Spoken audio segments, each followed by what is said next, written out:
آج سے 76 سال پہلے 13 اپریل 1948 کو قائد اعظم نے پاک فضائیہ کی رسال پور اکیڈمی میں افسروں اور ایئرمینوں سے خطاب کرتے ہوئے کہا تھا کہ یاد رکھیے، صرف ڈسپلن اور خود انحصاری یعنی سیلف ریلائنس سے ہی royal Pakistan air force Pakistan کے شایان شان ہو سکتی ہے۔ قائد اعظم کے اس فرمان کی صحیح عکاسی مجھے اس سال 2 جنوری کو پاک فضائیہ کے ایک آپریشنل بیس پر انڈکشن اور آپریشنلائزیشن سیریمنی میں شرکت کے دوران یاد آئی۔ یہ سیریمنی بنیادی طور پر شوکیس تھی پاک فضائیہ میں انڈکشن کیے جانے والے ویپن سسٹمز اور ڈیفنس ایسٹس کی، جس میں شامل تھے J-10C فائٹر جیٹس اور ایئر موبیلٹی پلیٹ فارمز۔ اس کے علاوہ مجھے یہ جان کر خوشی ہوئی کہ ماڈرن ریڈارز، انمینڈ ایریل سسٹمز مثلاً بیرکٹار اکنجی، TB2، شہپر-2، سوارم ڈرونز اور لائٹنگ منیشن کی صلاحیت اور لانگ رینج ویکٹرز کی ریکارڈ مدت میں انڈکشن کے بعد کس طرح پاک فضائیہ نیکسٹ جنریشن ایئر فورس کا درجہ حاصل کرنے کی ٹرانزیشن میں ہے۔ ان تمام ایسٹس میں سے کئی ویپنز پاکستان میں تیار کیے گئے اور خاص طور پر بطور ایک ریٹائرڈ PA فائٹر پائلٹ کے یہ جان کر بھی خوشی ہوئی کہ اسٹیلتھ فائٹر ایئرکرافٹ J-31 کی چین سے خریداری کی بنیاد بھی رکھ دی گئی ہے۔ یہ سب کچھ جان کر محسوس ہوا کہ شاید یہ سب کچھ قائد اعظم کے ارشاد کے عین مطابق عمل میں آ رہا ہے، مگر بات یہیں ختم نہیں ہوئی۔ اس سیریمنی کے صرف 2 ہفتے بعد مجھے قائد اعظم کے رسال پور کے دورے کی تقریر کا دوسرا حصہ بھی یاد آیا، جس کے بعد میرا یہ یقین اور بھی پختہ ہو گیا کہ قائد اعظم کتنے ویژنری اور دور اندیش لیڈر تھے۔ اس خطاب میں انہوں نے کہا تھا کہ کوئی بھی ملک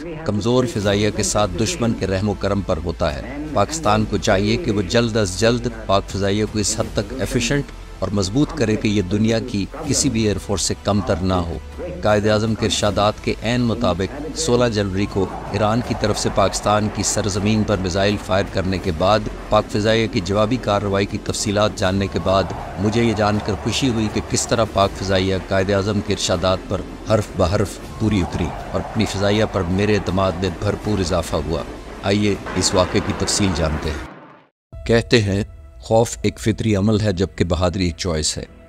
مگر 16 جنوری کو پیش آنے والے واقعات میں پاکستانی قوم اور افواج پاکستان خوف زدہ نہ ہوئی، بلکہ انہوں نے بہادری کا انتخاب کیا۔ یہ سب کچھ اس وقت ہوا جب پاکستان کے ہمسایہ اور دوست ملک ایران نے 15 جنوری کو اپنے 2 ہمسایہ ملکوں شام اور عراق کو میزائل حملوں کا نشانہ بنایا، اور اس سے اگلے ہی دن ایران مخالف ایک دہشت گرد تنظیم جیش العدل کے ٹھکانوں پر حملے کو جواز بنا کر پاکستان کے صوبے بلوچستان میں پنجگور کے علاقے کوہ سبز کے مقام پر میزائلوں سے حملہ کر دیا۔ چاہے یہ بات صحیح ہو کہ جنگیں اور لڑائیاں دروازے پر دستک نہیں دیتی، مگر ایک قریبی ہمسایہ اور دوست ملک ایران کی طرف سے پاکستان میں یہ حملہ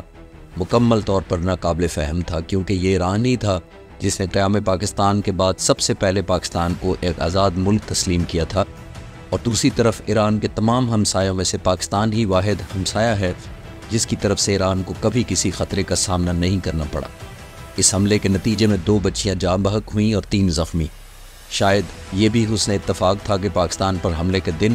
بھارتی وزیر خارجہ جے شنکر تہران میں موجود تھے، جنہوں نے ایک بیان میں کہا کہ ایران کے اپنے دفاع میں لیے گئے اس ایکشن کو انڈیا پوری طرح سمجھ سکتا ہے اور ایران کی حمایت کرتا ہے۔ اس حملے کے نتیجے میں پاکستانی عوام اور مسلح افواج میں پایا جانے والا غم و غصہ ایک فطری عمل تھا، مگر پاکستان نے ایک ذمہ دار ریاست کے طور پر پہلے ایک سافٹ پاور ٹول کا استعمال کرتے ہوئے تہران سے سفارتی تعلقات تو معطل کر دیے، مگر سفارتکاری کو پورا موقع دیتے ہوئے دونوں وزرائے خارجہ کے درمیان بات چیت ہوئی۔ ظاہر ہے پاکستان ایک ایٹمی قوت ہے اور اس کی مسلح افواج کی لیڈرشپ کے ذہنوں میں کسی بھی ایسی جارحیت کا بھرپور اور مؤثر جواب دینے کے لیے نہ تو ریزالو کی کمی تھی اور نہ ہی رسپانس آپشنز لمیٹڈ تھی، مگر اس رسپانس کا فیصلہ فروری 2019 میں ہونے والے آپریشن سوئفٹ ریٹارٹ سے بہت مشکل تھا، کیونکہ اس مرتبہ معاملہ ایک قریبی دوست اور ہمسایہ ملک کا تھا۔ ایک معمولی سی غیر ذمہ داری اور جلد بازی پورے خطے کے امن کو تباہ کر سکتی تھی۔ یہاں یہ بات بھی قابل ذکر ہے کہ ایران عراق جنگ کے خاتمے کے بعد پچھلے 38 سالوں میں کسی دوسرے ملک کی طرف سے ایران پر حملہ نہیں کیا گیا،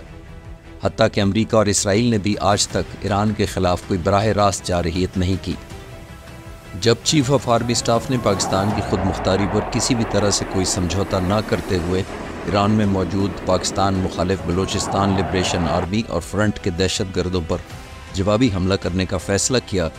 تو شاید پاکستان کی ملٹری وارفیئر ہسٹری کا یہ سب سے تکلیف دہ فیصلہ تھا، کیونکہ موجودہ کشیدگی ایران اور پاکستان کے 75 سالہ برادرانہ تعلقات کی عکاسی نہیں کرتی تھی۔